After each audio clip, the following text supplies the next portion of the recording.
Have you ever wondered how you should train after taking a week off of the gym? Well, I'm going to walk you guys through my chest and shoulders workout because that is exactly what I did. I had a business trip for work.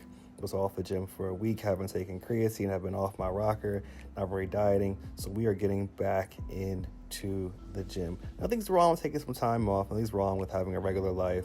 When you go back, there are a few things that you have to do, and we'll go over that in the workout in this video. So I'm just getting warmed up here. When you get back after a week off, your body has to get acclimated to the weights again. So muscles are a thing. If you don't use them, you lose them. But in a week, you're not really going to lose muscle per se, but you're going to have to reacclimate to weight. That's pretty much all you're going to have to do. So I'm going light. When I'm coming back in after taking some time, or even if you're just sick for a week or anything like that, you don't want to go as heavy as you used to because it's a surefire way to get injured. So I'm going at about maybe 60 to 70% of what I could really do, lightening up the weight, and I'm also leaving some reps in reserve. And all that really is people call it RIR. It's just reps in reserve. So I'm not going to failure on every set. I have about 2 or 1, 3, depending on how I'm feeling, sets left in the tank, and I leave it there. Do not push super hard. It's really not worth your time.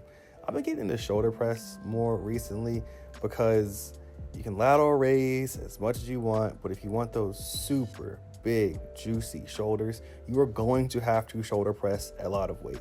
So I'm putting that back into my routine. It's something different than what I've been doing, especially with the dumbbells. I usually use a machine, but if you guys are going to see my videos moving forward, you're going to see a lot more shoulder pressing. So some things to work on with form here. I press with them to my side, so I'm working on more of the side delt. Yes, it works the side delt and the front delt. A lot of people don't know that, but it does. And repping out some flat bench here. I didn't feel as good on this as I used to before I took the week off. The weight felt kind of heavy, which is strange for me, but there's some form things I need to work on here, and we're going to keep working on it. I'm not going to get erratic. I'm not going to get crazy about it because, again, my body just has to get used to heavy loads again. And honestly, I think if I just get some more carbs in me, some more water in me after being away and all the flights and things like that, I'm going to be way better off. But again, just getting my body used to everything. This is a chest and shoulder workout, by the way. I'm not sure if I mentioned that. I did not like this machine. I should have did the regular pec fly. My shoulders just riding up. I do not think that I had the right chest or seat height for this. Now, you saw the shoulder veins there. We still looking all right, even if I take some time off. But it's make sure you set the seat up right to your height, because if not, it's going to put you in a position that you do not want to be in. And honestly, I could feel it through this whole exercise. You can see me shaking my head there. Should have a different machine, but here we are. Now we have some single arm shoulder work. I love this Arsenal machine. If you don't have it at your gym, just do regular lateral raises. Not a big deal. You can literally just get away with anything. But I like the single arm stuff because it's more isolated. And the more isolated things are, you can really work on those muscle imbalances and see where each side of your body is at. A lot of people have no idea where the sides are at. Sometimes if you're using certain machines that have one clip, one body part is taking over, and you need to know that so things don't get worse. And I promise you, things will get worse before they get better if you not address imbalances within your body. And pretty much everyone has them. Sometimes you can see them, sometimes you can't. Really sucks if you can't see it, then you really have no idea. So long story short, just make sure you're doing single arm exercises. This comes to legs, this comes to arms, whatever you're doing, just make sure you do it. Little pose down here, see how I'm looking.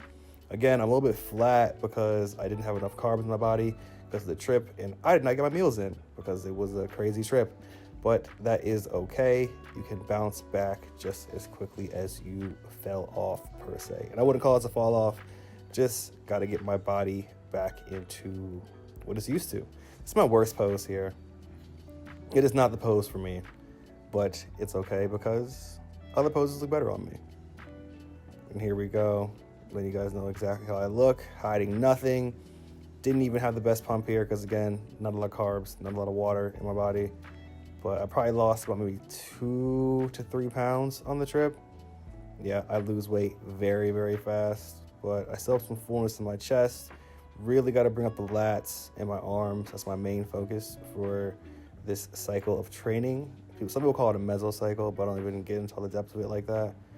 And we're going to see where we go. Definitely going to progress. And you can see right here, I just got to really open up my lats and get them wider. The lower lats are so important. If someone has them, very good lower lats, you can notice it. And that is not a genetic strong point for me. So if I get those lower lats right, my back is going to look insane. But again, we're going to be hammering that all throughout my training. So if you want bigger lats, if you want a bigger body, you want some good tips, make sure to subscribe to my channel.